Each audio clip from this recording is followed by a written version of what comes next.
Ma grand-mère m'a laissé son piano. Mes parents l'ont vendu, ils ont utilisé les 95 000 € pour acheter une Mercedes à ma sœur. Quand je lui ai dit cela de mon lit d'hôpital, elle n'a fait qu'un seul appel et a dit, il est temps de leur faire savoir qui est le propriétaire de cette maison. Je m'appelle Camille Leclerc et j'ai 28 ans. Il y a 4 semaines, mes parents ont vendu le piano antique de ma grand-mère, celui qu'elle m'avait promis, et ont utilisé chaque euro des 95 000 qu'ils en ont tiré pour acheter à ma sœur cadette, Chloé, une toute nouvelle Mercedes. Ils pensaient que ma grand-mère était trop malade en maison de retraite pour le découvrir un jour, et ils pensaient que j'étais trop faible pour le lui dire.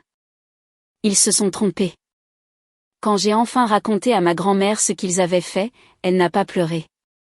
Elle n'a pas crié. Elle n'a même pas eu l'air surprise. Au lieu de cela, elle a tendu la main vers son téléphone, a composé un numéro et a prononcé calmement cet mot qui allait détruire tout ce que mes parents croyaient posséder. L'après-midi où ma grand-mère a été transférée en soins palliatifs.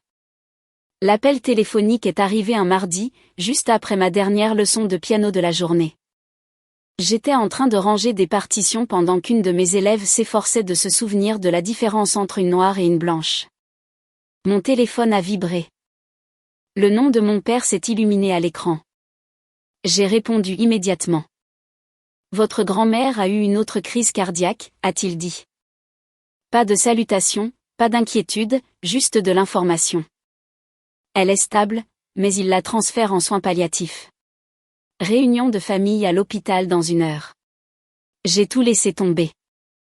Quand je suis arrivée, mes parents et ma sœur étaient déjà réunis dans un coin de la salle d'attente, parlant doucement comme s'ils ne voulaient pas que quelqu'un d'autre entende. Mon père, Marc Leclerc, se tenait les bras croisés, son expression tendue et impatiente. Ma mère, Élise, serrait son sac à main de créateur comme si c'était une sorte de bouclier. Et ma sœur Chloé, 4 ans plus jeune que moi et la favorite incontestée de notre famille, était appuyée contre le mur, faisant défiler son téléphone, levant à peine les yeux. « Bien, vous êtes là », a dit mon père quand il m'a vu. « Pas, comment allez-vous ?»« Pas, ça doit être difficile. »« Juste les affaires. Nous devons nous partager les responsabilités. » Il parlait comme s'il assignait des tâches lors d'une réunion de personnel. « Quelqu'un doit rendre visite à votre grand-mère tous les jours, a-t-il dit. Élise et moi avons l'entreprise à gérer. Chloé est à une étape importante avec la famille de Julien. Julien Duval, le petit ami de Chloé depuis 8 mois, le fils du partenaire commercial le plus important de mon père. Mon père s'est tourné vers moi.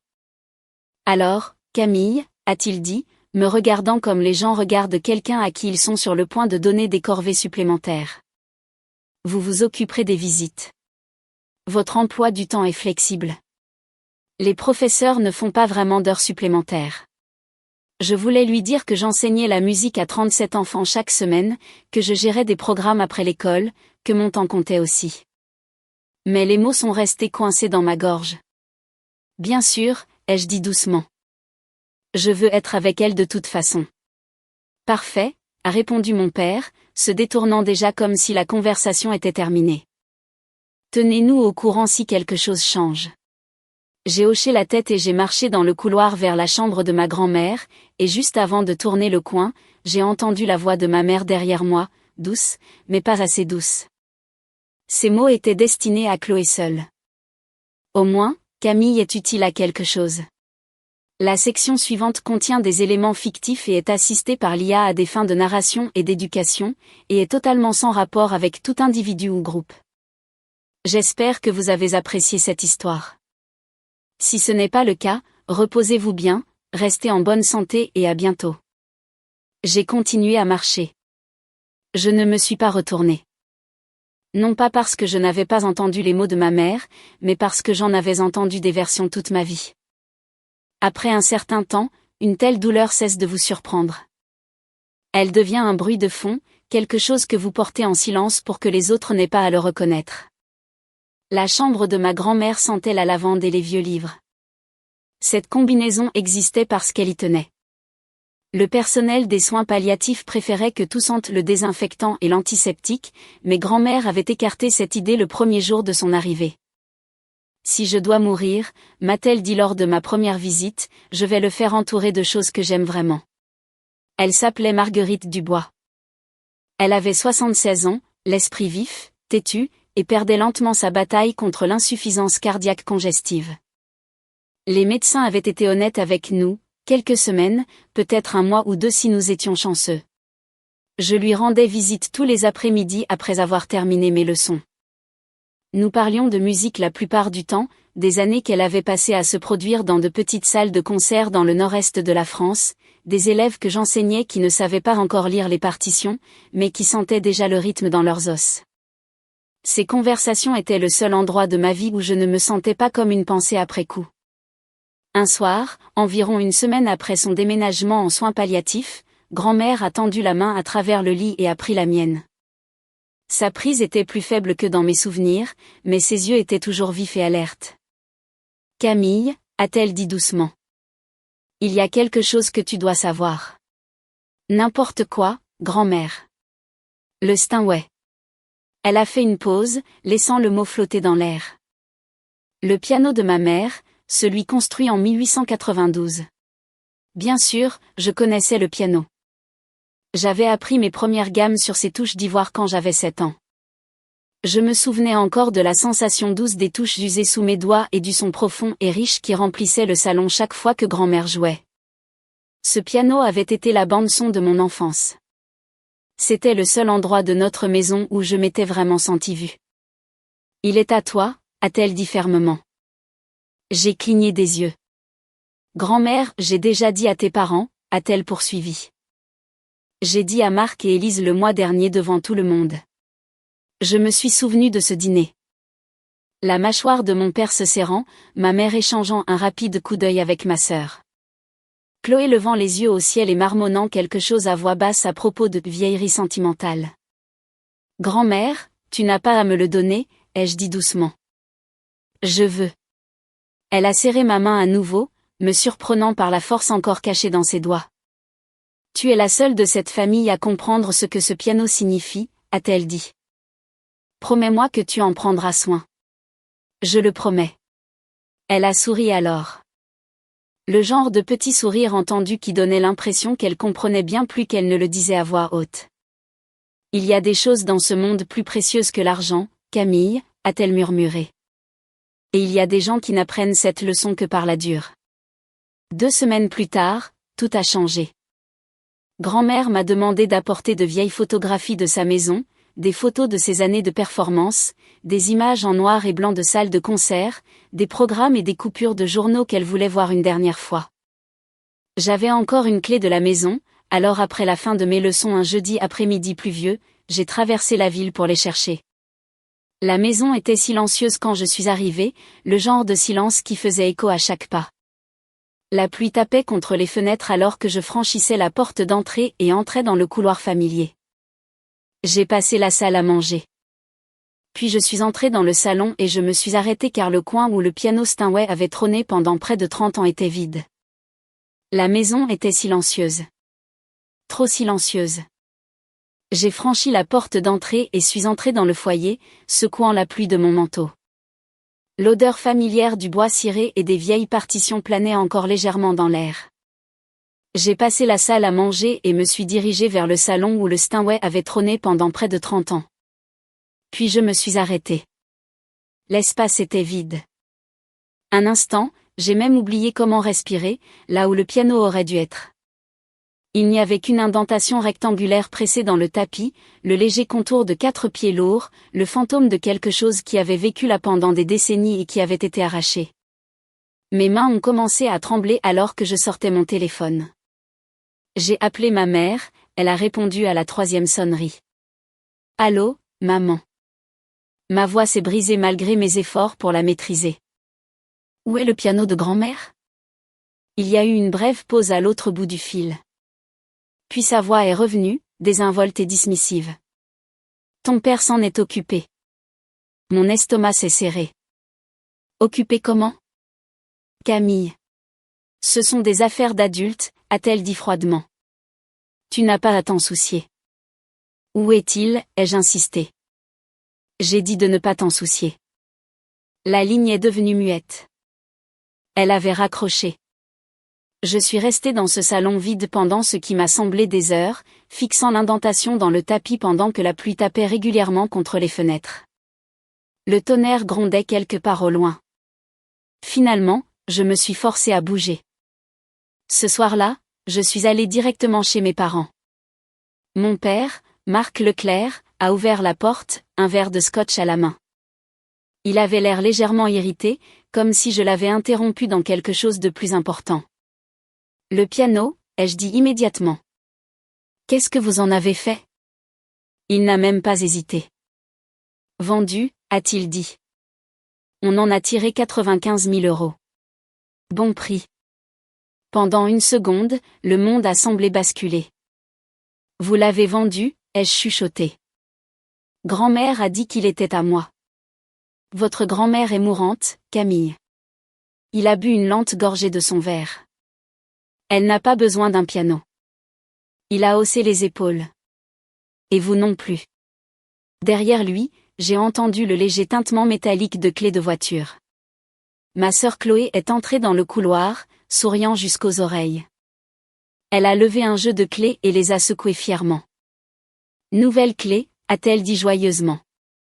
Pour une nouvelle voiture? Ma voix est sortie plate.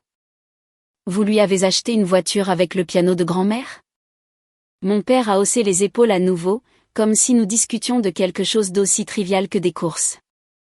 Une Mercedes-Benz, a-t-il dit, Chloé doit faire bonne impression sur les Beaumont. La famille d'Étienne se soucie des apparences. Ce nom a vrillé dans ma poitrine. Étienne Beaumont, le petit ami de Chloé et le fils du partenaire commercial le plus précieux de mon père. Ce piano était censé être à moi, ai-je dit doucement. Et qu'est-ce que vous en auriez fait exactement, a demandé ma mère derrière lui. Élise Leclerc s'est avancée, les bras fermement croisés sur sa poitrine. Vous donnez des cours de musique pour enfants, Camille, vous ne vous produisez pas. Vous n'avez pas de place pour quelque chose comme ça. Elle a jeté un coup d'œil à Chloé. Votre sœur avait besoin de cet argent pour son avenir. Son avenir, ai-je répété lentement. Les mots avaient un goût amer dans ma bouche. Chloé est entrée dans le foyer, balançant les clés de voiture comme un trophée. Ne sois pas jalouse, Camille, a-t-elle dit avec un large sourire poli. Ce n'est pas très joli. Elle a légèrement incliné la tête. Peut-être que si tu avais choisi une meilleure carrière, tu pourrais aussi t'offrir de belles choses. Je les ai regardés tous les trois, debout ensemble.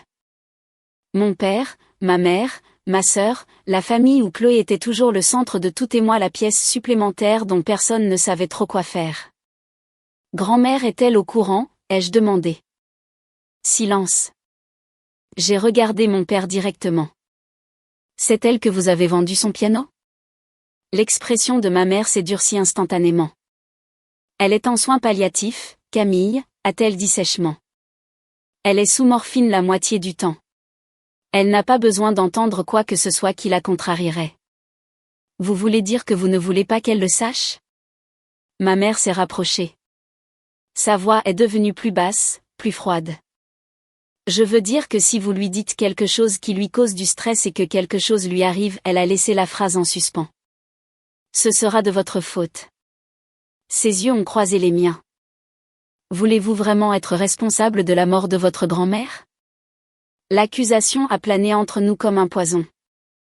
L'ancienne version de moi aurait reculé. Je l'avais fait 100 fois auparavant, mais quelque chose en moi avait finalement craqué. Grand-mère a le droit de savoir ce qui est arrivé à sa propriété, ai-je dit doucement. Et je ne vais pas lui mentir. Je me suis retournée et suis partie avant qu'il ne puisse répondre. Cette nuit-là, je n'ai pas dormi. Mon appartement me semblait plus petit que d'habitude, un modeste 2 pièces que mes parents avaient toujours moqué comme preuve de mes mauvais choix de vie. Je me suis assise sur mon canapé d'occasion, fixant une photographie encadrée sur l'étagère. C'était ma grand-mère Marguerite lors de son dernier concert il y a 20 ans. Ses mains posées au-dessus des touches du Steinway, son visage rayonnant de détermination. Le même piano que mes parents avaient vendu comme s'il ne signifiait rien. Et le même piano qu'elle avait promis qu'un jour serait le mien. Ses doigts planaient au-dessus des touches du piano sur la photographie. Son visage lumineux de concentration et de détermination. C'était le même Steinway que mes parents avaient vendu comme s'il ne signifiait rien. J'ai regardé la photo longtemps, la douce lumière de la lampe se reflétant sur le cadre en verre. Les mots de ma mère continuaient de résonner dans ma tête. Si quelque chose arrive, ce sera de votre faute. Avait-elle raison?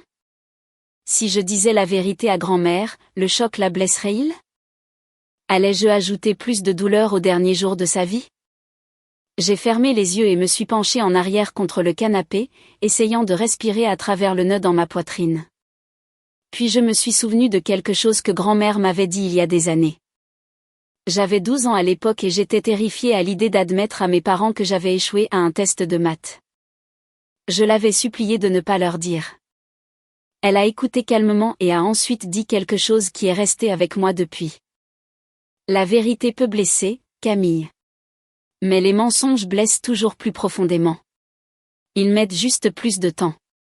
J'ai ramené mes genoux contre ma poitrine et je suis restée assise en silence.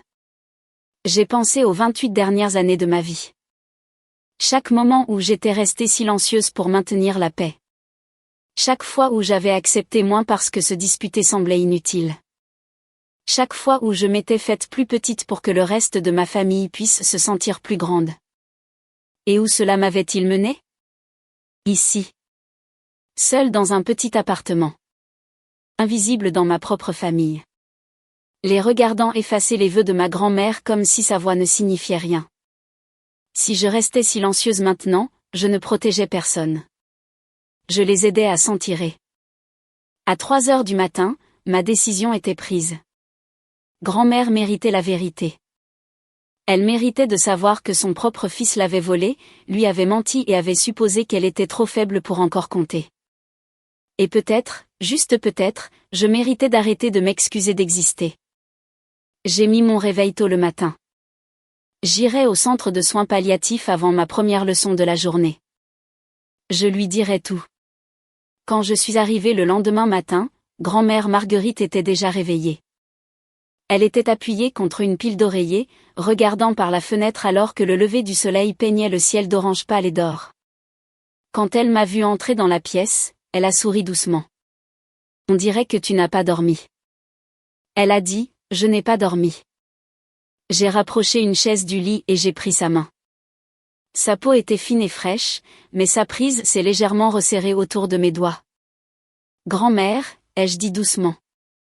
J'ai quelque chose à te dire, et ça va faire mal. Ses yeux ont étudié mon visage. Même après tout, ils étaient toujours vifs et clairs. Alors dis-le-moi. Alors, je l'ai fait. Je lui ai parlé de l'espace vide dans le salon où le Steinway avait trôné. Je lui ai parlé des 95 000 €, de la Mercedes au nom de Chloé, du dédain insouciant de mon père, de l'avertissement de ma mère. Je lui ai tout dit. Pendant que je parlais, je me préparais aux larmes, à la colère, à la sorte de dévastation qui pourrait briser le peu de force qu'elle lui restait. Mais quand j'ai fini, grand-mère Marguerite a simplement expiré lentement. Pas un halètement de choc, pas un cri de trahison, juste un long soupir silencieux. Le soupir de quelqu'un qui s'était attendu à tout cela.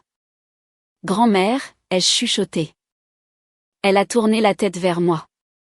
Son expression était calme, presque résignée. Je pensais que quelque chose comme ça pourrait arriver, ma chérie. Tu savais? Je connais mon fils. Sa voix était stable. J'ai vu Marc devenir cette personne pendant 40 ans. J'espérais qu'il changerait un jour, mais je me suis aussi préparée à la possibilité qu'il ne le fasse pas. Mon esprit s'est emballé. Préparé comment? Au lieu de répondre, elle a lentement tendu la main vers la table de chevet. Voudrais-tu me passer mon téléphone? Je l'ai pris et l'ai placé doucement dans sa main. Elle l'a déverrouillé avec une facilité surprenante et a commencé à faire défiler ses contacts. Puis elle s'est arrêtée sur un nom et a appuyé sur le bouton d'appel. Quelques secondes plus tard, elle a touché l'écran et a mis le téléphone sur haut-parleur. 3 sonneries. Puis une voix d'homme a répondu, profonde et calme. Marguerite, comment vous sentez-vous aujourd'hui? Si vous pensez que j'ai bien fait de dire la vérité à ma grand-mère au lieu de rester silencieuse, laissez un 1 dans les commentaires. Votre voix compte plus que vous ne le pensez. Et je les lis tous. Parfois, l'acte de courage le plus silencieux est simplement de choisir l'honnêteté. Marguerite, comment vous sentez-vous? La voix au téléphone était profonde, calme et mesurée. Grand-mère Marguerite n'a pas hésité. Je suis en train de mourir, Henri, a-t-elle dit simplement, mais mon esprit est clair, et il est temps. Il y a eu une courte pause à l'autre bout du fil. Je comprends, a répondu l'homme. Quand, a-t-il demandé. Dimanche, a dit grand-mère. La fête d'anniversaire d'Élise chez moi. Une autre pause. Je préparerai les documents, a dit l'homme. Merci, vieille amie. Grand-mère a mis fin à l'appel et a posé doucement le téléphone sur la table de chevet. Puis elle m'a regardé avec un petit sourire entendu. Je la fixais, complètement confuse. Grand-mère, qui est Henri? Henri Roussel, a-t-elle dit calmement. Il est mon avocat depuis 30 ans. C'était le plus proche ami de ton grand-père. Vous avez votre propre avocat, ai-je demandé. Elle a laissé échapper un rire doux et fatigué. Oh, ma chérie, a-t-elle dit. J'ai beaucoup de choses dont ton père ne sait rien. Ses yeux pétillaient faiblement malgré l'épuisement gravé sur son visage. Marc a toujours cru qu'il comprenait tout de mes affaires, a-t-elle poursuivi, il a toujours cru cela. Elle a fait une pause un instant. Cela a toujours été sa plus grande faiblesse. Je suis restée assise, ayant l'impression d'être entrée au bord de quelque chose d'énorme, quelque chose que je ne pouvais pas encore tout à fait voir. Qu'est-ce qui va se passer dimanche, ai-je demandé lentement. À la fête d'anniversaire de maman. Grand-mère Marguerite a serré ma main. Justice. Le mot était doux mais ferme. Retardé peut-être, a-t-elle ajouté. Mais justice néanmoins. Je ne comprends pas. Tu n'as pas besoin de tout comprendre pour l'instant, a-t-elle dit doucement. Elle s'est penchée en arrière contre ses oreillers, l'air soudain beaucoup plus fatigué qu'avant. J'ai juste besoin que tu fasses une chose pour moi. N'importe quoi. Viens à la fête, a-t-elle dit. Habille-toi bien et apporte ta patience. Un léger sourire a touché ses lèvres. La même patience que je t'ai enseignée quand tu apprenais Chopin et que tu voulais jeter les partitions à travers la pièce malgré tout. J'ai presque ri. Ce n'est pas si grave. Pire, a-t-elle dit doucement. Son expression est redevenue plus sérieuse. Mais nécessaire. Elle m'a regardé droit dans les yeux. Ton père et ta mère doivent apprendre que les actions ont des conséquences. Puis elle a ajouté doucement. Et j'ai passé 5 ans à m'assurer que lorsque la leçon arrivera enfin, elle sera inoubliable. 5 ans. Le chiffre a résonné dans ma tête. Vous avez planifié quelque chose pendant 5 ans, ai-je chuchoté. Grand-mère, qu'avez-vous fait? Elle n'a pas répondu. Au lieu de cela, elle a fermé les yeux lentement alors que l'épuisement commençait à la gagner. Je t'ai protégée, ma chérie, a-t-elle murmuré doucement, comme j'aurais dû te protéger depuis le début. Sa voix s'est estompée. Je suis seulement désolée que cela m'ait pris si longtemps. En quelques minutes, elle s'était endormie. Je suis restée à côté de son lit, lui tenant la main pendant que mon esprit tournait avec des questions. Henri Roussel, dimanche, la fête d'anniversaire de ma mère et la maison de ma grand-mère. Quelque chose allait arriver. Je le sentais. Je ne savais juste pas ce que ce serait. 2 jours plus tard, je me suis retrouvée assise dans un petit cabinet d'avocat à la périphérie de Lyon. La plaque en laiton sur la porte indiquait « Maître Henri Roussel, avocat ». L'intérieur du bureau sentait faiblement le vieux cuir et le papier. De hautes étagères tapissaient les murs du sol au plafond, remplis d'épais livres juridiques dont les pages avaient probablement été tournées des milliers de fois. Henri Roussel ne ressemblait en rien à ce que j'attendais. Il semblait avoir la soixantaine avancée, avec des cheveux argentés soigneusement peignés et de fines lunettes à monture dorée. Ses mouvements étaient lents mais délibérés, comme un homme qui avait appris il y a longtemps que la patience était plus puissante que la vitesse. Quand il est entré dans la pièce, il m'a tendu la main. « Camille Leclerc », a-t-il dit chaleureusement. Votre grand-mère parle souvent de vous. Il a souri gentiment. C'est un plaisir de vous rencontrer enfin. C'est un plaisir de vous rencontrer enfin, a-t-il répété. Maître Roussel. Henri, s'il vous plaît, a-t-il interrompu doucement. Il a fait un geste vers la chaise en face de son bureau. Asseyez-vous. Je me suis laissé tomber sur la chaise, réalisant soudain que mes mains tremblaient légèrement. Le bureau était silencieux d'une manière qui rendait chaque petit son plus fort. Le bruissement du papier, le tic-tac d'une horloge quelque part derrière moi. Votre grand-mère m'a demandé de vous expliquer quelque chose avant dimanche, a dit Henri calmement. J'ai hoché la tête. Votre grand-mère est une femme remarquable, a-t-il poursuivi. Et elle est bien plus perspicace que ses enfants ne l'ont jamais cru. Il a plié soigneusement ses mains sur le bureau. Pendant des années, elle a observé, regardé, planifié. Planifié quoi exactement, ai-je demandé. Au lieu de répondre immédiatement, il m'a étudié un instant. Dites-moi quelque chose, Camille, a-t-il dit. Savez-vous qui est le propriétaire de la maison où vivent vos parents? J'ai cligné des yeux, confuse. Ils le sont, ai-je dit automatiquement. Grand-mère la leur a donnée après le décès de mon grand-père. L'expression d'Henri n'a pas changé. C'est ce qu'ils vous ont dit? C'est ce que tout le monde dit. Tout le monde, a répondu Henri doucement, se trompe. Il a ouvert un tiroir de son bureau et en a retiré un dossier épais. Puis il l'a fait glisser sur le bureau vers moi. Votre grand-mère a permis à Marc et Élise de vivre dans cette maison gratuitement, a-t-il dit, mais elle n'a jamais transféré la propriété. Pas légalement, a-t-il ajouté. Jamais. J'ai fixé le document à l'intérieur du dossier. Un titre de propriété. Le nom clairement imprimé en haut, Marguerite Dubois. Il n'y avait aucun amendement, aucun formulaire de transfert, aucune signature transférant la propriété à mes parents. Ils vivent dans sa maison depuis 10 ans, ai-je dit lentement, essayant de le comprendre, pensant que c'était la leur. Précisément. Ma tête me donnait l'impression de tourner. Mais pourquoi grand-mère les aurait-elle laissé croire cela, ai-je demandé. Henri s'est légèrement penché en avant. Parce qu'elle regardait, a-t-il dit, regardant si son fils prouverait que ses craintes étaient infondées. Sa voix s'est légèrement adoucie. Malheureusement, il a fait exactement ce qu'elle attendait.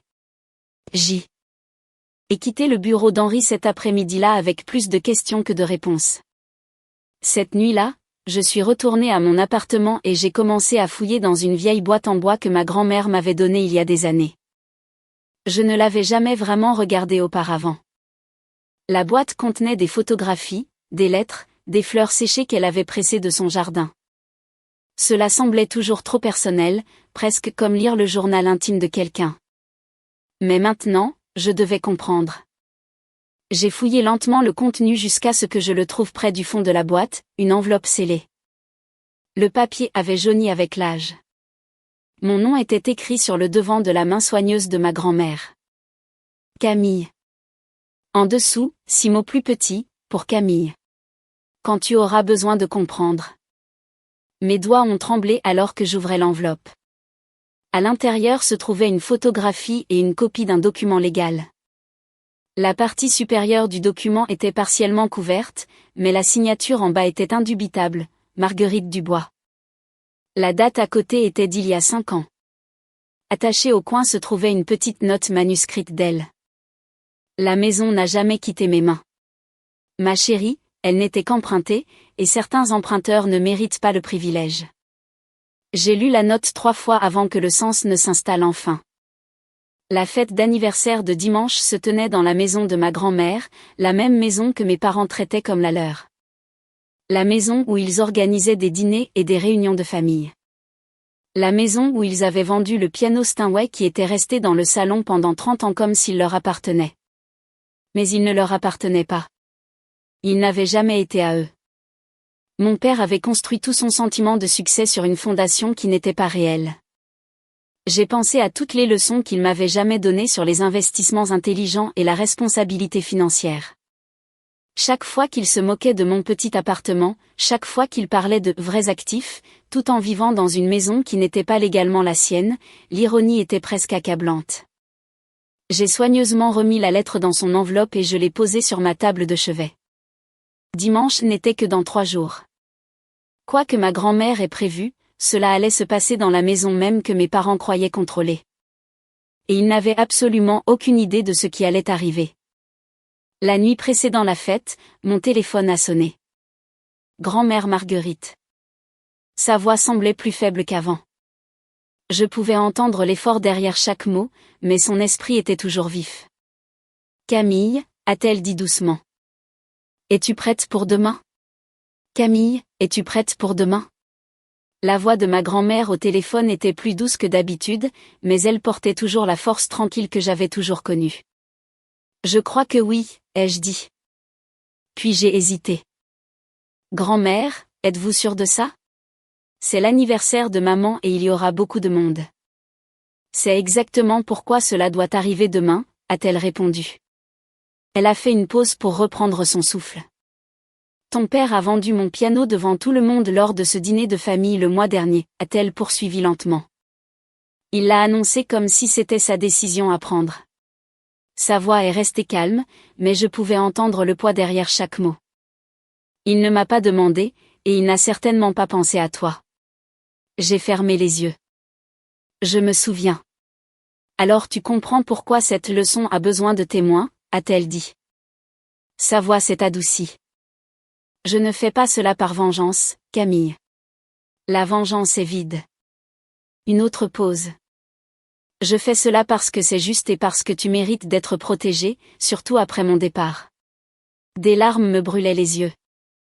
Grand-mère, j'aurais dû dire quelque chose plus tôt, je sais, a-t-elle chuchoté. J'ai vu la façon dont il te traitait pendant des années, et j'ai continué à espérer que Marc changerait. Elle a soupiré doucement. C'était mon erreur. L'amour m'a aveuglé trop longtemps. Ce n'est pas de votre faute, ai-je dit rapidement. Peut-être pas entièrement, a-t-elle répondu. Mais je peux encore arranger les choses. Pendant un instant, la ligne est devenue silencieuse, à l'exception du léger son de sa respiration. Il ne me reste pas beaucoup de temps, Camille, a-t-elle dit doucement. Les médecins disent quelques semaines, mais je pense que c'est moins. Je le sens. Sa voix est devenue plus douce. Alors, j'ai besoin de savoir quelque chose. N'importe quoi. Me faites-vous confiance? Toujours, ai-je dit sans hésitation. Alors viens demain, a-t-elle répondu. Porte quelque chose qui te fait sentir forte. Elle a fait une pause à nouveau avant d'ajouter une dernière phrase. Et quoi qu'il arrive, souviens-toi que tu n'es pas la méchante de cette histoire. Tu ne l'as jamais été. Nous nous sommes dit bonne nuit. Après cela, j'ai tenu le téléphone contre ma poitrine longtemps après la fin de l'appel. Demain allait tout changer.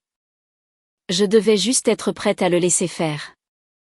Le dimanche est arrivé avec un pâle soleil d'hiver et le genre d'air vif qui rendait tout plus net et plus réel. La maison de ma grand-mère avait l'air presque festive.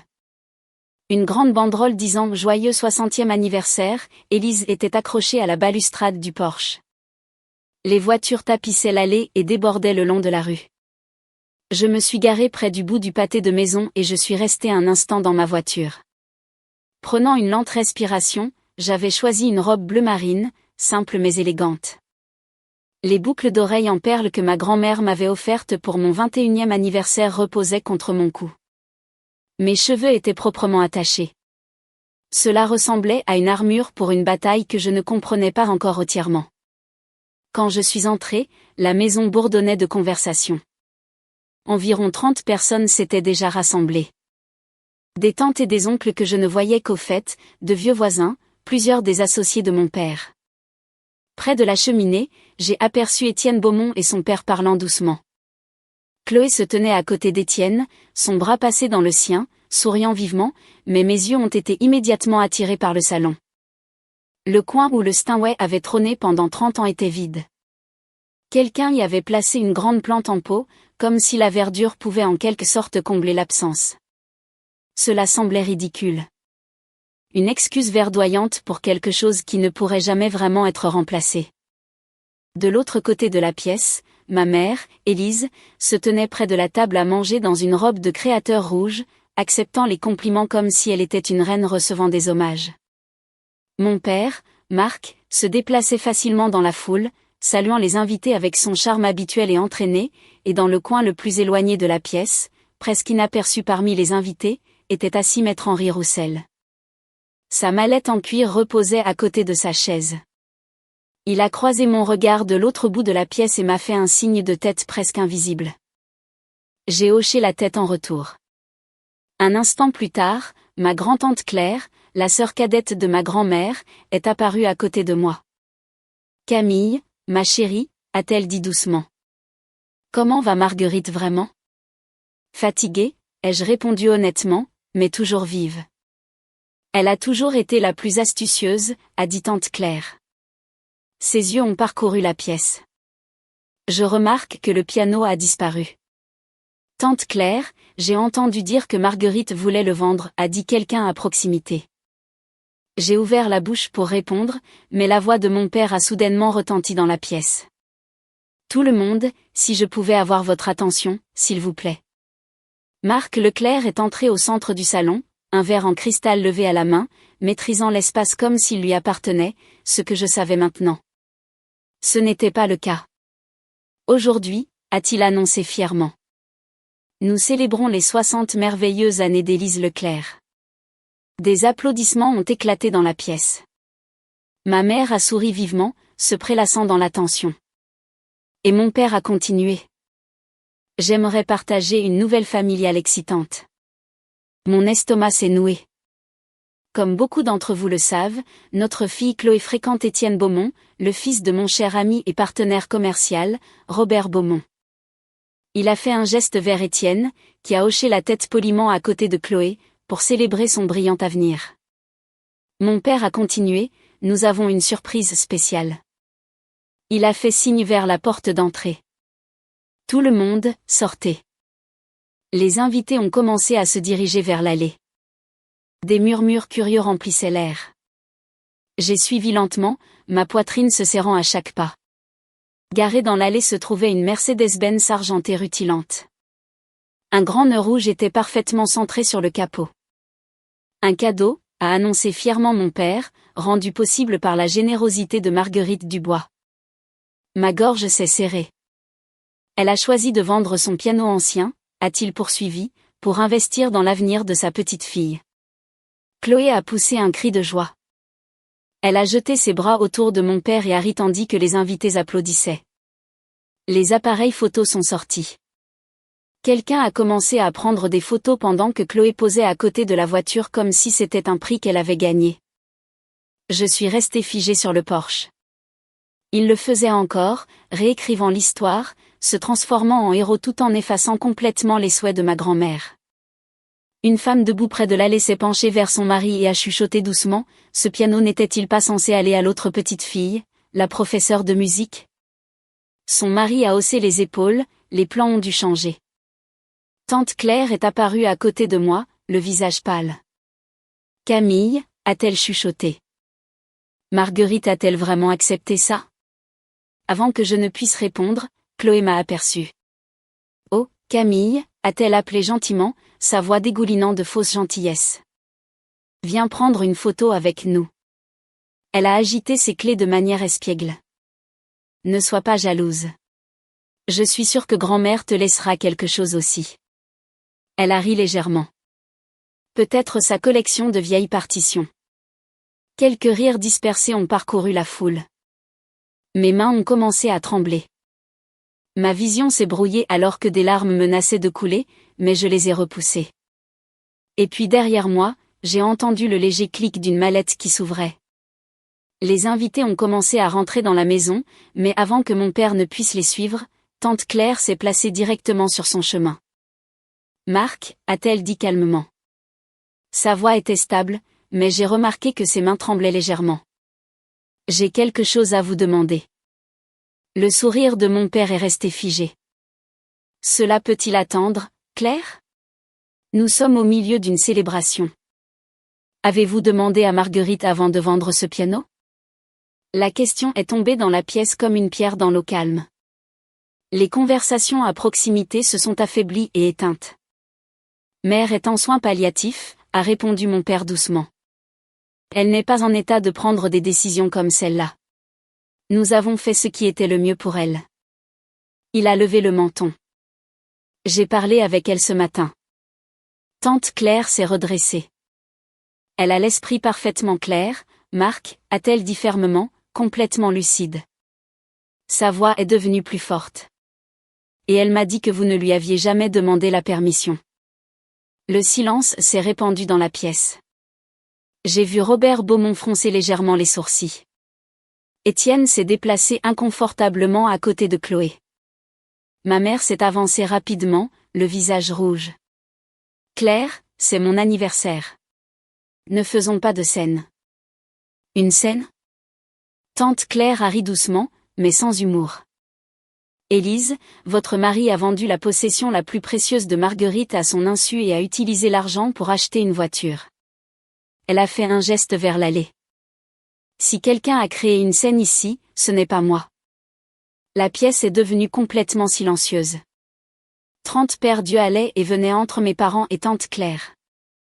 Le calme de mon père s'est fissuré juste un peu. C'est une affaire de famille privée, a-t-il dit sèchement. Elle n'a pas besoin d'être discutée en public. En fait, a dit une autre voix calmement derrière nous. Je pense que c'est exactement en public qu'elle devrait être discutée. Je me suis retournée. Henri Roussel était debout maintenant. Sa mallette était ouverte, un dossier de documents reposant dans ses mains. Il a marché lentement vers le centre du salon avec la confiance calme de quelqu'un qui avait fait cela de nombreuses fois auparavant. Bonjour à tous, a-t-il dit clairement. Je m'appelle Henri Roussel. Je suis l'avocat de Marguerite Dubois. Le visage de mon père est devenu complètement pâle. Le silence dans la pièce est devenu suffocant. Henri s'est positionné soigneusement près du coin vide où le piano Steinway avait jadis trôné. Le choix semblait délibéré. Je m'excuse d'interrompre la célébration, a-t-il poursuivi calmement. Cependant, Marguerite Dubois m'a demandé d'aborder plusieurs questions urgentes concernant sa succession. Compte tenu des circonstances, a-t-il ajouté, elle a estimé qu'il était important que sa famille et ses proches associés entendent cette information directement. Mon père a parlé le premier. Ma mère a un avocat? Depuis quand? Depuis 30 ans, Marc, a répondu Henri poliment. Son ton est resté calme, mais il y avait une netteté indéniable en dessous.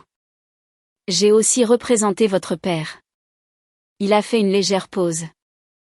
Vous le sauriez si vous aviez jamais pris la peine de demander. Des halètements étouffés se sont répandus dans la pièce. Quelqu'un a chuchoté derrière moi, oh mon Dieu. Ma mère s'est avancée rapidement. Marguerite est en train de mourir, a-t-elle claqué. Elle n'a pas toute sa tête. Quels que soient les documents que vous pensez avoir, Henri a levé une main doucement, la faisant taire. J'ai rendu visite à Marguerite ce matin, a-t-il dit. Son infirmière peut confirmer qu'elle est pleinement compétente et entièrement lucide. Il a ouvert le dossier et a retiré un document. Elle m'a personnellement demandé de m'adresser à cette assemblée aujourd'hui. Il a levé le papier pour que tout le monde puisse le voir. Il semble y avoir une certaine confusion concernant la propriété. Il a brandi le document. Ceci est l'acte de propriété de la maison dans laquelle nous nous trouvons actuellement. J'ai vu la couleur drainer complètement du visage de mon père. Notez le nom qui y est inscrit, a dit Henri calmement. Marguerite Dubois. Il a regardé directement mes parents. Pas Marc Leclerc. Pas Élise Leclerc. Il a fait une pause assez longue pour que les mots s'installent. Cette propriété n'a jamais été transférée. Elle n'a jamais été donnée. Au cours des 10 dernières années, vos parents ont simplement vécu ici gratuitement grâce à la générosité de Marguerite Dubois. Rien de plus. Des murmures ont explosé dans toute la pièce. Mon père a saisi le dossier d'une chaise pour se stabiliser. Chloé le regardait, choquée, et Henri Roussel n'avait pas fini. Cela, a-t-il dit doucement, n'est que le début. Si vous écoutez toujours, vous retenez probablement votre souffle comme moi à ce moment-là. Avant de vous dire ce que Henri a révélé ensuite, laissez-moi vous poser une question. Qui, selon vous, est réellement propriétaire de cette maison? Option A, mes parents, car sûrement ma grand-mère a dû la leur transférer à un moment donné. Option B, ma grand-mère, car il y a eu un secret depuis le début. Ou option C, moi, car le plus grand rebondissement n'est pas encore arrivé. Laissez votre réponse dans les commentaires et continuez d'écouter, car ce qui s'est passé ensuite a tout changé. La voix de mon père s'est brisée alors qu'il fixait le document. C'est impossible, a dit Marc. Mère nous a dit que la maison était à nous. Elle a promis. Elle vous a promis que vous pouviez vivre ici, a corrigé Henri calmement. Il a posé l'acte à plat sur la table à manger où tout le monde pouvait le voir. Il y a une différence légale significative entre vivre quelque part et en être propriétaire, monsieur Leclerc. La réalisation a commencé à se répandre dans la pièce comme une traînée de poudre. J'ai vu Robert Beaumont reculer lentement d'un pas par rapport à mon père. Une des voisines s'est penchée vers son mari, chuchotant quelque chose à voix basse. Pendant 10 ans, a continué Henri. Vous avez vécu dans cette propriété sans payer de loyer, de charges ou de taxes foncières. Toutes ces dépenses ont été couvertes directement par les comptes de Marguerite Dubois. Sa voix est restée stable. Vous avez traité cette maison comme si elle était la vôtre. Vous avez même apporté des modifications structurelles sans permission. Il a jeté un coup d'œil au plafond où les luminaires modernes que ma mère avait installés l'année dernière étaient maintenant suspendus. Légalement parlant, vous êtes des locataires à volonté, et le propriétaire a le droit de mettre fin à cet arrangement à tout moment. Vous ne pouvez pas être sérieux, a dit ma mère sèchement. Nous vivons ici depuis une décennie. Nous avons investi dans cette maison. Investi sans autorisation, a répondu Henri. Son expression n'a pas changé. Toute modification faite sans consentement écrit appartient légalement au propriétaire, Marguerite Dubois. Chloé a attrapé le bras d'Étienne. C'est fou, a-t-elle dit. Papa, dis-leur que c'est une sorte de blague. Mais mon père ne pouvait pas parler. Il se tenait là, fixant l'acte comme si c'était une condamnation à mort. Il y a aussi une autre question qui mérite d'être mentionnée, a continué Henri presque nonchalamment. La loi française prend la fraude immobilière très au sérieux. Représenter la propriété d'autrui comme la vôtre, en particulier dans les transactions commerciales, peut entraîner des conséquences légales importantes. J'ai vu l'expression de Robert Beaumont changer. Quelques instants plus tôt, il souriait poliment à côté de mon père. Maintenant, il le regardait très différemment. Non pas comme un partenaire, mais comme une responsabilité. L'image que mon père avait soigneusement construite au fil des ans commençait à s'effondrer juste devant tout le monde. Et Henri Roussel avait encore d'autres papiers dans son dossier. Maintenant, a-t-il dit, retirant un deuxième document. Nous devons aborder la question de la fiducie. Quelle fiducie, a demandé mon père d'une voix rauque. Il y a 5 ans, a dit Henri. Marguerite Dubois a établi une fiducie légale distincte, indépendante du testament précédemment partagé avec la famille. Il a regardé autour de la pièce avant de continuer. Cette fiducie a été créée spécifiquement pour protéger ses actifs les plus précieux en cas de faute financière. Faute financière, a balbutié ma mère. Nous sommes sa famille. Les membres de la famille sont tout à fait capables de faute, a répondu Henri calmement. Comme les événements récents l'ont clairement démontré, il a brandi le document dans ses mains. Selon les termes de cette fiducie, les actifs suivants sont irrévocablement assignés à un seul bénéficiaire. Il a commencé à les énumérer un par un. La maison dans laquelle nous nous trouvons actuellement, les comptes financiers de Marguerite Dubois, et tous les objets de valeur sentimentale, y compris le piano Steinway de 1892 qui a été récemment vendu sans autorisation. Puis il a levé les yeux. Son regard s'est posé directement sur moi. Le seul bénéficiaire est Camille Leclerc. La pièce est devenue complètement silencieuse. Puis Chloé a crié. Quoi? C'est une fraude.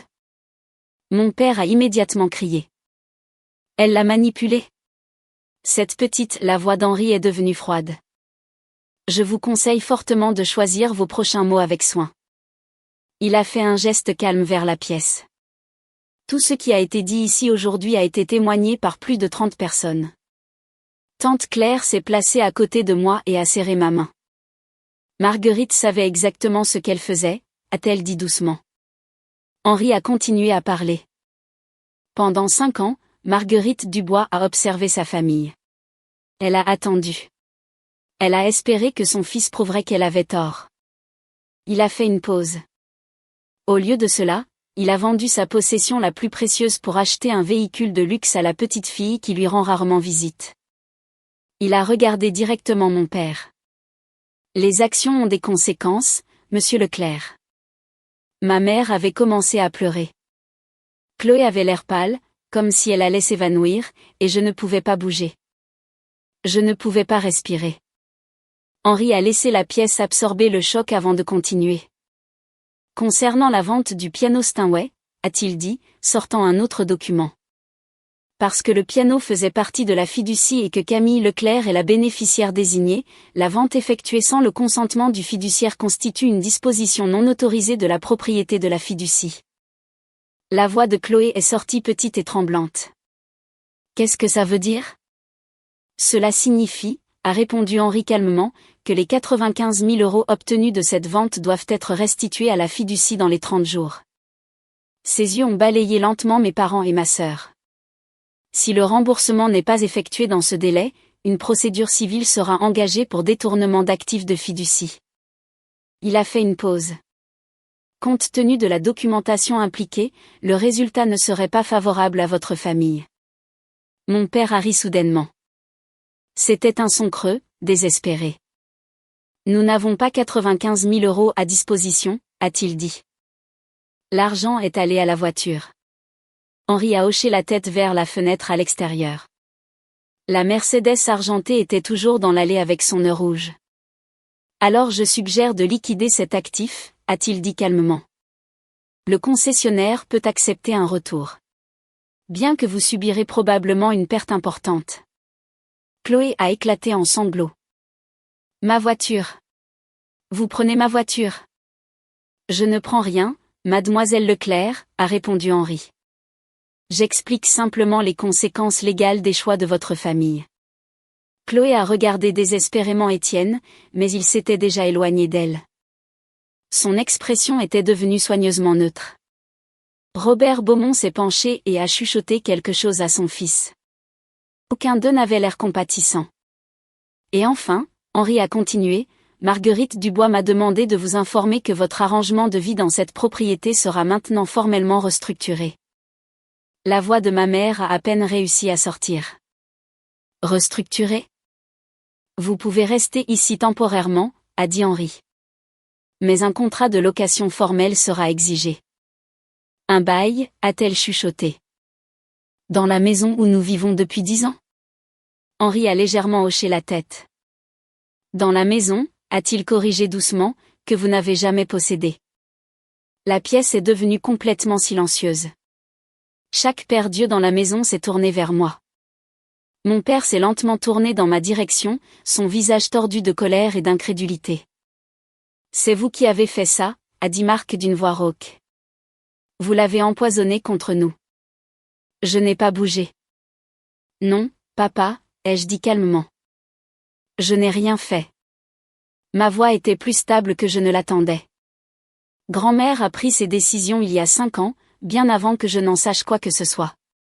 Je ne l'ai découvert que cette semaine. Menteuse, a claqué ma mère. La voix d'Élise tremblait d'amertume. Tu as toujours été jalouse de Chloé, jalouse de cette famille et de tout ce que nous avons construit. C'est ta vengeance. Vengeance ? Quelque chose en moi s'est durci. Je n'ai pas vendu le piano de grand-mère sans lui demander, ai-je dit doucement. Je n'ai pas dépensé l'argent pour une voiture pour moi-même, et je n'ai menti à personne sur ce qui s'est réellement passé. J'ai fait un pas en avant et j'ai regardé directement ma mère. Ce n'est pas moi qui ai dit, au moins, elle est utile à quelque chose, quand j'ai accepté de rendre visite à grand-mère tous les jours. Une vague de murmures choqués a traversé la pièce. Et ce n'est pas moi qui ai raccroché le téléphone quand j'ai demandé ce qui était arrivé à son piano. J'ai soutenu son regard. Et ce n'est certainement pas moi qui m'ai menacé en disant que je serais responsable de la mort de grand-mère si je lui disais la vérité. Des halètements ont parcouru la foule. La main de tante Claire s'est serrée autour de la mienne. Pour la première fois de ma vie, je n'ai pas détourné le regard. J'ai passé 28 ans invisible dans cette famille, ai-je continué doucement. Je l'ai accepté parce que je pensais que c'était ce que l'amour signifiait. Se rendre plus petite pour que tout le monde puisse se sentir plus grand. J'ai regardé mon père, puis ma mère, puis Chloé, qui pleurait toujours quelque part près de la porte à propos de la voiture qu'elle était sur le point de perdre. Mais grand-mère m'a appris quelque chose de différent, ai-je dit. Elle m'a appris que s'aimer soi-même signifie parfois défendre ce qui est juste, même quand cela vous coûte tout. J'ai pris une lente respiration. Alors, voici ce que je veux que vous compreniez. Je ne m'excuse plus. Je ne reste plus silencieuse, et j'en ai fini de faire semblant que tout va bien quand ce n'est pas le cas. La pièce est restée absolument immobile. Personne n'a dit un mot. Un par un, les invités ont commencé à ramasser doucement leurs manteaux. Les gens évitaient le contact visuel en se faufilant vers la porte. Des murmures doux ont rempli l'air tandis que la foule disparaissait lentement. En quelques minutes, la maison qui avait été pleine de voix semblait étrangement vide. Henri a doucement touché mon bras. Camille, a-t-il dit doucement. Nous devrions discuter des prochaines étapes. J'ai hoché la tête, ayant toujours l'impression de tout regarder de l'extérieur de mon propre corps. Légalement parlant, a continué Henri doucement pour que je sois la seule à l'entendre. Vous avez plusieurs options. Vous pourriez exiger une expulsion immédiate étant donné les circonstances. Votre grand-mère soutiendrait absolument cette décision. J'ai regardé à travers la pièce. Mon père s'était effondré dans une chaise, la tête enfouie dans ses mains. Ma mère se tenait figée près de la fenêtre. Du mascara coulait sur son visage. Chloé avait disparu dehors, probablement toujours en train de pleurer à côté de la Mercedes. Ils avaient l'air brisés. Une partie de moi voulait se venger. Une petite partie blessée de moi voulait qu'ils ressentent chaque parcelle de la douleur qu'ils m'avaient causée pendant 28 ans. Mais ce n'était pas la personne que je voulais devenir. Je ne veux pas les chasser, ai-je dit doucement. Pas immédiatement. Henri a haussé un sourcil. Êtes-vous certaine? Oui. J'ai inspiré lentement. Voici ce que je veux. Les 95 000 € sont restitués dans 90 jours, pas 30. Je leur donnerai le temps de vendre la voiture et de s'organiser. Ils peuvent rester dans la maison en vertu d'un contrat de location formel avec un loyer minimal. Ma voix a vacillé un instant. Et après grand-mère, j'ai dégluti difficilement. Après son décès, ils auront 12 mois pour trouver un autre endroit où vivre. Henri m'a étudié attentivement. C'est remarquablement généreux compte tenu de tout ce qui s'est passé. Peut-être, ai-je dit, mais je ne fais pas cela pour les punir. Je le fais parce que c'est juste et parce que je refuse de devenir le genre de personne qu'ils sont. Pendant un long moment, il n'a rien dit. Puis Henri a lentement hoché la tête. Votre grand-mère m'a dit que vous réagiriez de cette façon. Son expression s'est adoucie. Elle est très fière de vous, Camille. Ma voix s'est brisée. Je sais. L'accord a été écrit là, sur la table à manger. Tante Claire et 2 invités restants sont restés comme témoins. Mon père a signé le papier sans me regarder. Les mains de ma mère tremblaient si fort qu'elle pouvait à peine tenir le stylo. Aucun d'eux n'a parlé. Au moment où la dernière signature a été apposée, la maison était presque vide. Robert Beaumont et Étienne étaient déjà partis sans dire au revoir. Plus tard, j'ai appris qu'Étienne était parti en voiture pendant que Chloé pleurait encore dehors. Le gâteau d'anniversaire est resté intact sur la table. La banderole sur le porche était de travers et oubliée. Tante Claire m'a serré fort avant de partir. Tu as fait la bonne chose, ma chérie, a-t-elle chuchoté. Marguerite serait si fière. Elle est fière, ai-je dit doucement. J'ai parlé avec elle ce matin. Presque comme si elle nous avait entendus. Mon téléphone a vibré. Un appel vidéo du centre de soins palliatifs. J'ai répondu en marchant lentement vers le coin vide du salon où le Steinway avait autrefois trôné. Le visage de ma grand-mère est apparu à l'écran. Elle avait l'air calme et sereine. L'infirmière Carole se tenait derrière elle avec un sourire chaleureux. Ma courageuse fille, a dit doucement grand-mère Marguerite. Comment te sens-tu? Terrifiée, ai-je admis, et soulagée et triste. Elle a souri gentiment. C'est ce que l'on ressent quand on a du courage, ma chérie. Ce n'est jamais confortable. Je ne les ai pas chassés, ai-je dit. Je leur ai donné du temps. Je sais, a-t-elle répondu. Henri m'a déjà envoyé un texto. Ses yeux brillaient d'émotion. Tu es une meilleure personne qu'il ne mérite, Camille. Mais c'est exactement pourquoi je t'ai choisi. J'ai pressé ma main contre l'écran, souhaitant pouvoir tenir sa main à la place. Merci, grand-mère, pour tout, pour m'avoir protégée. Ne me remercie pas, a-t-elle dit doucement. Vis juste bien. Joue de la musique. Sois heureuse. Ce sera un remerciement suffisant. Je le ferai, ai-je chuchoté. Je sais que tu le feras, a-t-elle dit. Ses yeux se sont lentement fermés. Je sais que tu le feras. Et maintenant, vous vous demandez peut-être quelque chose. Mes parents ont-ils changé? La vérité est compliquée. Toutes les histoires ne se terminent pas bien. Mais chaque histoire vous laisse une leçon. Avant de vous raconter ce qui s'est passé dans les mois qui ont suivi, je veux vous demander quelque chose. Avez-vous déjà dû établir des limites avec votre propre famille? Était-ce difficile? Partagez votre histoire dans les commentaires. Je lis chacun d'eux. Je lis chaque commentaire que vous avez laissé et la première semaine après la fête. Tout s'est effondré plus vite que je n'aurais pu l'imaginer. Les nouvelles voyagent vite dans les cercles sociaux restreints. Et l'histoire de ce qui s'est passé lors du 60e anniversaire d'Élise Leclerc s'est répandue dans notre communauté comme une traînée de poudre. Les partenaires commerciaux de mon père sont soudainement devenus très occupés. Les réunions ont été reportées. Les appels téléphoniques sont restés sans réponse. Les gens qu'il avait autrefois traités comme un succès montant semblaient étrangement indisponibles. Robert Beaumont s'est officiellement retiré de la coentreprise qu'il et mon père négociaient depuis des mois. Quand mon père a exigé une explication, la réponse qu'il a reçue a été directe, « Je ne peux pas faire affaire avec quelqu'un en qui je n'ai pas confiance. » Puis Robert a ajouté quelque chose d'encore plus froid. « Marc, si vous êtes prêt à tromper votre propre mère, que feriez-vous à un partenaire commercial ?» L'affaire aurait valu plus de 200 000 €. Elle a disparu du jour au lendemain. Chloé a été forcée de rendre la Mercedes. Le concessionnaire ne leur a offert que 80 000 €, soit 15 000 de moins que ce que mes parents avaient payé.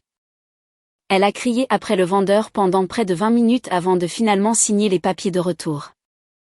3 jours plus tard, Étienne a rompu, non pas en personne, ni même par téléphone, mais par SMS. Ma famille pense que c'est mieux si nous prenons un peu de distance. La traduction était évidente. Les Beaumont ne voulaient rien avoir à faire avec le scandale de la famille Leclerc. Pour la première fois de sa vie, Chloé était ordinaire. Pas de voiture de luxe, pas de petit ami riche, pas de traitement spécial. Elle a dû emprunter la vieille Honda de ma mère juste pour se rendre à des entretiens d'embauche. Je n'ai pas fêté. Je n'ai pas appelé. Je n'en ai même pas parlé. J'ai simplement continué à vivre ma vie. J'ai enseigné à mes élèves leurs gammes et leurs exercices de doigts. J'ai rendu visite à grand-mère Marguerite tous les soirs, mais je mentirais si je disais que je ne ressentais rien en regardant l'illusion s'effondrer. Mon père avait passé des années à mesurer le succès par les apparences. La maison, la voiture, les bonnes relations. Maintenant, il apprenait quelque chose qu'il n'avait jamais compris auparavant. Rien de tout cela n'avait jamais été à lui. La fondation entière de son identité avait été empruntée, et les choses empruntées doivent finalement être rendues. 3 semaines après la fête d'anniversaire, l'hospice m'a appelé à 6 heures du matin. « Vous devriez venir maintenant », a dit doucement l'infirmière. Elle vous demande. J'ai conduit plus vite que je n'aurais dû. Mon cœur battait la chamade tout le long du chemin.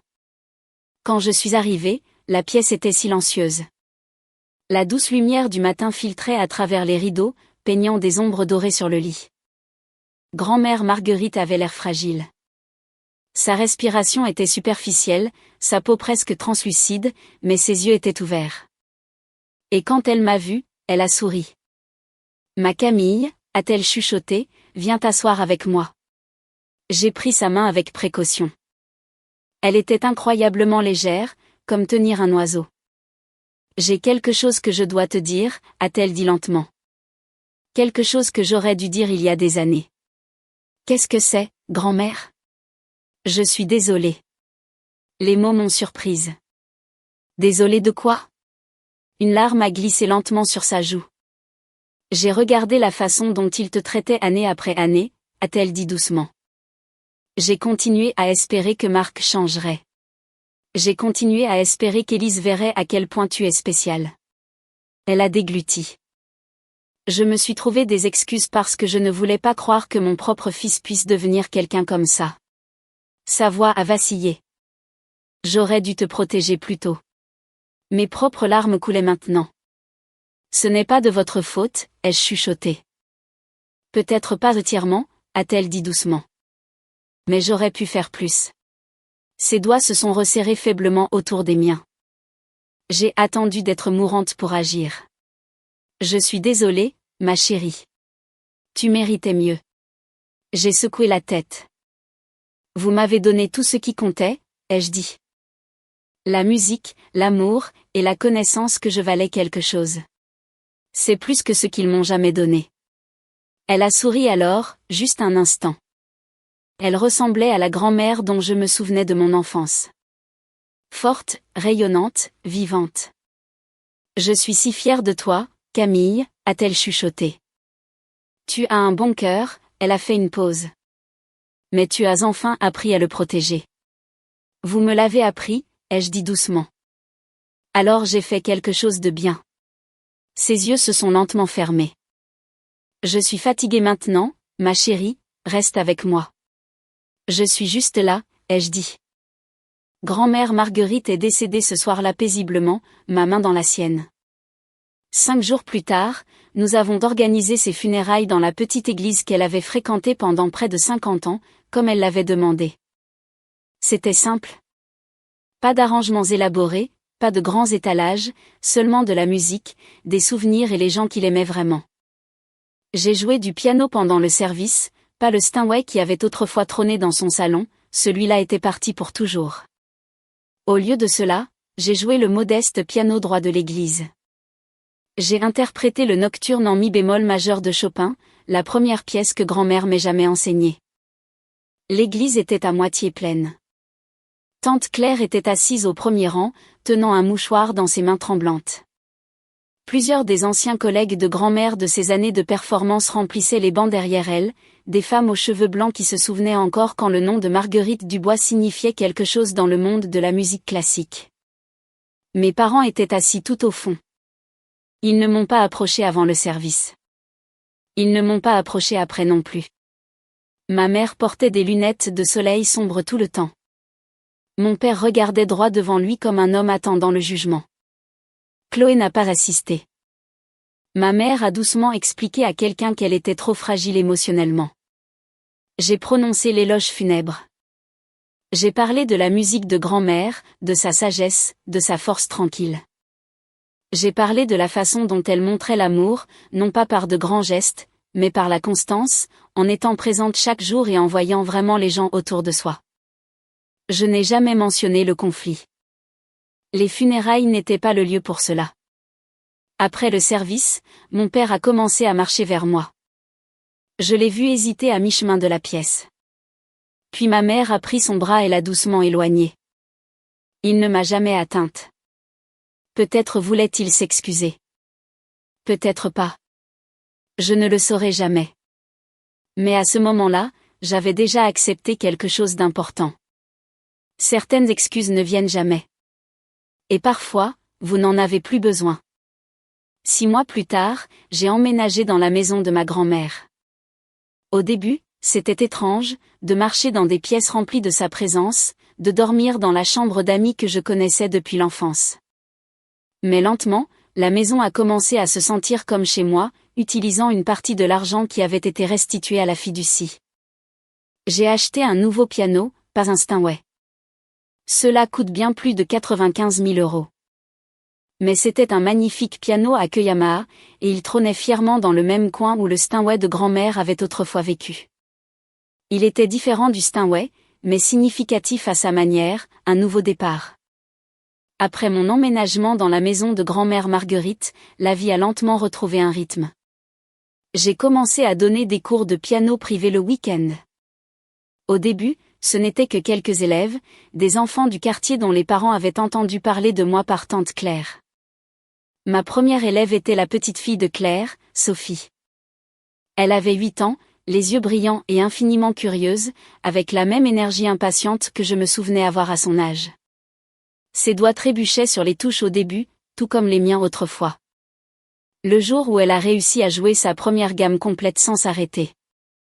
Elle s'est tournée vers moi avec un immense sourire, et pour une raison quelconque, j'ai commencé à pleurer, non pas de tristesse, mais parce que cela donnait l'impression que quelque chose de beau recommençait dans cette maison. Mes parents ont déménagé 2 mois après le décès de grand-mère. Ils ne sont pas restés pendant les 12 mois complets que je leur avais offerts. Ils ont dit que la maison portait trop de souvenirs douloureux. Personnellement, je pense qu'ils ne supportaient tout simplement pas le rappel de tout ce qu'ils avaient perdu. Ils ont acheté un petit appartement de l'autre côté de la ville.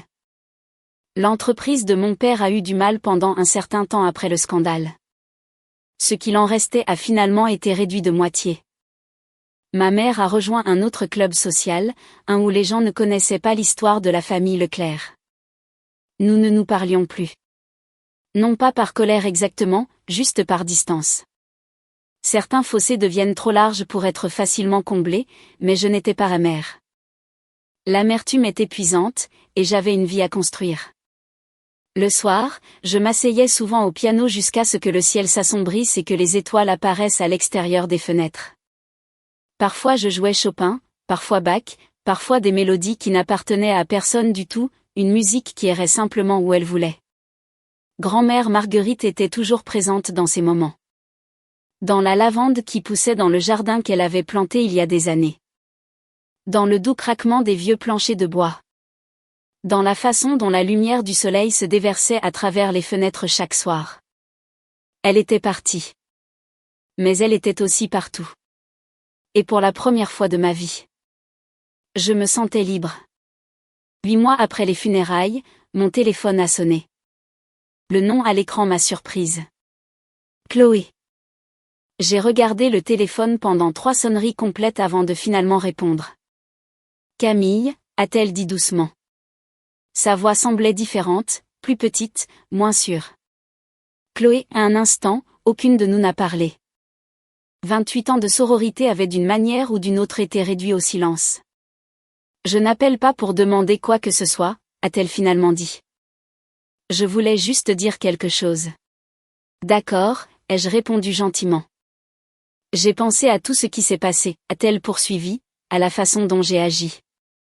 Elle a inspiré lentement. Au début, j'étais en colère contre toi, contre grand-mère, contre tout le monde. Je pensais que tu m'avais pris quelque chose. Une autre pause. Mais maintenant, sa voix a vacillé légèrement. Maintenant, je travaille dans une agence de marketing. Entrée de gamme. Je prends le bus parce que je ne peux pas me permettre une voiture et j'ai commencé une thérapie. Je n'ai pas interrompu. J'ai juste écouté. Mon thérapeute dit que j'ai beaucoup de choses à déballer sur maman et papa, a-t-elle dit avec un rire doux et maladroit. Sur la façon dont j'ai été élevée, sur pourquoi je croyais mériter tout sans le gagner. Son rire s'est estompé. Il s'avère qu'être l'enfant préféré n'est pas vraiment un cadeau. C'est un piège. Je suis contente que tu travailles là-dessus, ai-je dit doucement. Je ne te demande pas de me pardonner, a-t-elle dit rapidement. Sa voix s'est brisée. Je ne le mérite pas. Je voulais juste que tu saches que je comprends maintenant pourquoi tu as fait ce que tu as fait et pourquoi grand-mère a fait ce qu'elle a fait. Grand-mère t'aimait aussi, Chloé, ai-je dit, elle ne pouvait juste pas récompenser un comportement qui blessait d'autres personnes. Je sais, a-t-elle chuchoté. Je le sais maintenant. N. Nous sommes restées silencieuses pendant quelques secondes. Si jamais tu veux reparler, ai-je dit lentement. Je suis prête à écouter, mais la confiance prend du temps à reconstruire. Je comprends, a-t-elle dit. Bien. Nous avons terminé l'appel sans dire au revoir.